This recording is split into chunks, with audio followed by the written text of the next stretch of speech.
Mr Chair. I'll call Kelvin Davis. Thank you, Mr Chair.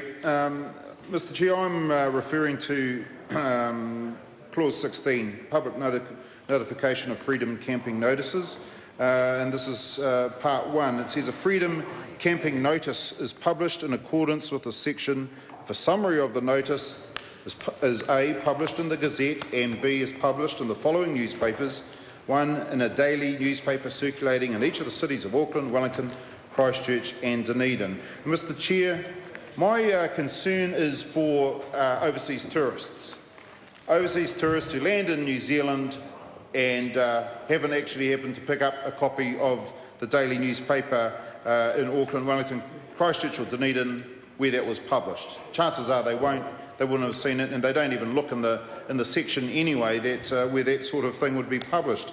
And so we're going to have these freedom campers, these free and independent travellers journeying around New Zealand, and they're going to get a nice surprise when they pull up somewhere and wonder who this person is approaching them, who's saying that you've committed an offence that's liable for $200.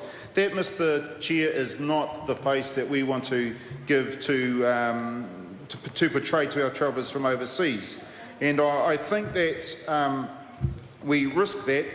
I know ignorance isn't an excuse, but how can we expect people from overseas turning up to New Zealand and know exactly what these regulations are? I hope that there is some sort of full-blown education campaign so that international travellers do know what the circumstances are, so that they're not going to be stung by that sort of thing.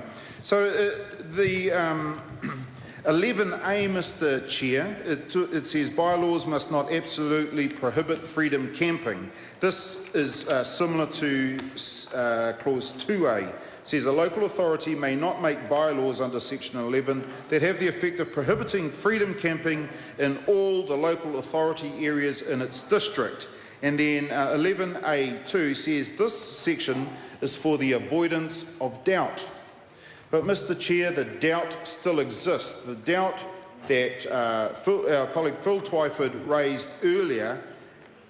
What is a blanket ban? It says it has the effect of prohibiting freedom camping. Sorry, a local authority may not make bylaws that have the effect of prohibiting freedom camping in all the local authority areas in its district. So then do they just not have that in one area of their district, or two areas of their district? I think there is still some vagaries that are going to allow overzealous local authorities to sting all and sundry in a roundabout way. So, Mr Chair, I think that 11A doesn't remove the avoidance of all doubt, just like Clause 2A, doesn't remove all doubt. Mr Chair, in Clause 11(5), it says the local authority must use the special consultative procedure set out in Section 83 of the Local Government Act as modified by Section 86 of that Act in A, making a bylaw under the section, or B, amending a bylaw under the section, or C, revoking a bylaw under the section. And so what does special consultative procedure in the Local Government Act, Section 83 in the Local Government Act say? Well, part of it says, this is 1E, it must give public notice, where this Act or any other enactment requires a local authority to use or adopt a special consultative procedure, that local authority must, and in Section Part E it says, give public notice and such other notice as the local authority considers appropriate of the proposal and the consultation being undertaken.